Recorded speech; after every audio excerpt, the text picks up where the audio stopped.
Supreme কোর্টের রায়ে চাকরি খুইয়েছেন 26,000 শিক্ষক ও অশিক্ষক কর্মী। চাকরি বাতিল হয়েছিল পুরাতন মালদহের আহ্লাদবনি উচ্চ বালিকা বিদ্যালয়ের 4 জন শিক্ষিকার। অবশেষে সুপ্রিম কোর্টের অন্তর্বর্তী নির্দেশে সাময়িক স্বস্তি পেলেন চাকরিহারা শিক্ষক শিক্ষিকারা। আপাতত 31শে ডিসেম্বর পর্যন্ত স্কুলে শিক্ষকতা করতে পারবেন তারা। সুপ্রিম কোর্টের এই রায়ে অনেকটাই স্বস্তি পেলেন স্কুলের অন্যান্য শিক্ষক শিক্ষিকারা। বৃহস্পতিবার রায় ঘোষণার পর এদিন দুপুর আনুমানিক 2টো নাগাদ পুরাতন মালদার আহ্লাদবনি উচ্চ বিদ্যালয়ে গিয়ে দেখা গেল প্রধান শিক্ষিকা সহ অন্যান্য শিক্ষিকাদের মধ্যে স্বস্তির নিঃশ্বাস। তার কারণ তারা জানালেন, চাকরি বাতিল রায়ের পর এই স্কুল থেকে 4 জন শিক্ষিকা বাদ হয়েছিলেন। তাতে অঙ্ক, ইংরেজি এবং ইতিহাস বিষয়ের উপর সমস্যা তৈরি হয়েছিল। সুপ্রিম কোর্টের অন্তর্বর্তী নির্দেশে সাময়িক স্বস্তিতে স্কুলের পঠন। সুপ্রিম কোর্টের যে রায়টা বেরোলো তাতে আমরা কিছুটা স্বস্তির নিঃশ্বাস ফেলছি। কারণ 3 তারিখের যে রায় ছিল, এতজন টিচার তারা চাকরিচ্যুত হয়েছিলেন। সেই জন্য আমাদের স্কুলে 4 জন টিচার ছিলেন, তারা স্কুলে আসছিলেন না। সেই জন্য আমাদের স্কুলে ভীষণই অসুবিধা হচ্ছিল। কারণ আমাদের ফার্স্ট সামেটিভ পরীক্ষা হয়ে গেল, এর মধ্যে তার মধ্যে তারা ডিউটি করলেন না, তাতেও অসুবিধা হয়েছে। তারপরে হচ্ছে আমাদের খাতা দেখা, এই খাতা দেখার ব্যাপারটাও কিন্তু ভীষণ অসুবিধা। কারণ 2 জন আমাদের অঙ্কের টিচার ছিলেন, সেই জায়গাটায় ভীষণ অসুবিধা হচ্ছিল। তো সেটা নিয়ে আমরা এবং স্কুল চালাতে গিয়েও ভীষণ অসুবিধার সম্মুখীন হচ্ছিলাম। তো সেখানে আমি তো নতুন করে রুটিন তৈরি করার কথাও ভেবেছিলাম, মানে তৈরি শুরুও করে দিয়েছিলাম। এবার ওনারা আসবেন বলে আমি খুবই খুশি, কিছুটা স্বস্তি নিঃশ্বাস ফেলছি যে আমাদের স্কুলের এবং মূলত প্রথম আমাদের মেয়েদের কোনো ক্ষতি হবে না, তারা আগের মতো সুন্দরভাবে ক্লাস করতে পারবে, পঠন পাঠনের কোনো অসুবিধে হবে না। এবং আমাদের যারা সহকর্মী, আমাদের প্রিয় সহকর্মীরা ছিলেন, তারা আসছিলেন না বলে আমাদেরও কিন্তু মনটা ভীষণই খারাপ করছিল।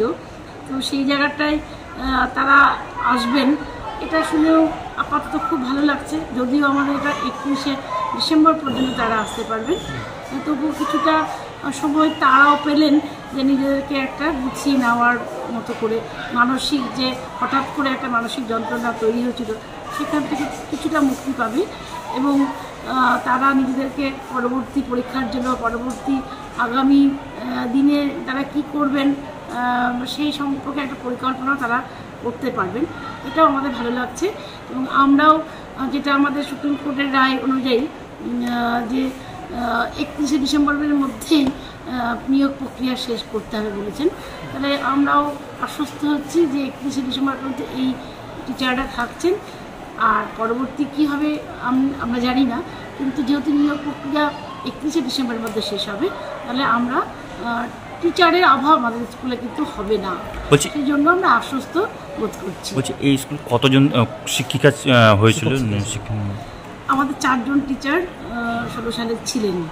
আচ্ছা, 4 জন ছিলেন। হ্যাঁ, 4 জন শিক্ষিকা। আচ্ছা, কোন কোন বিষয়ে পড়াতেন? আমাদের 2 জন ম্যাথে ছিলেন, একজন ইংলিশে ছিলেন আর একজন হিস্ট্রি। তো আমাদের তো 4 জন অঙ্কের টিচার ছিলেন, তার মধ্যে 2 জন আসছিলেন না বলে আমাদের খুবই অসুবিধা হচ্ছিল। অঙ্ক সাবজেক্টে আমাদের সবথেকে বেশি অসুবিধা হয়েছে।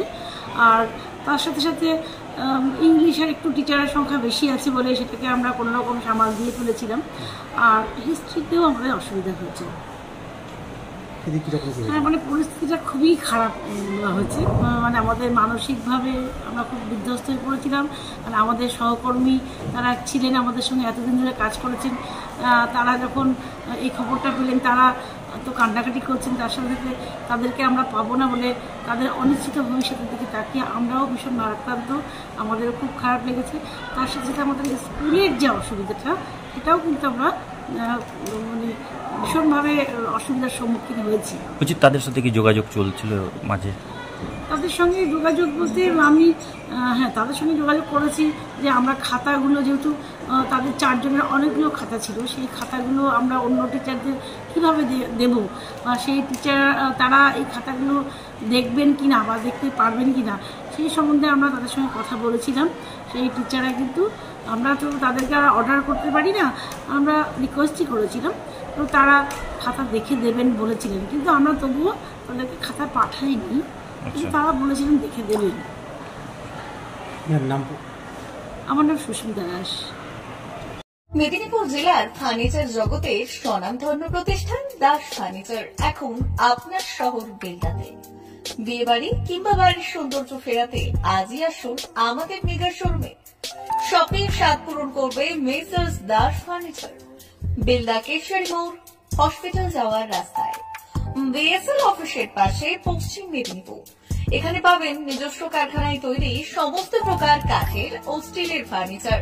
এখানে পাবেন modular box cut, modular bedroom set, দোলনা, garden furniture, wall unit, modular dining set, office furniture, digital print আলমারি, modular sofa, sofa cum bed, modular centre table, fibre furniture, wooden furniture সহ যাবতীয় ফার্নিচার আসবাবপত্র পাওয়ার একেবারে বিশ্বস্ত প্রতিষ্ঠান দাস ফার্নিচার।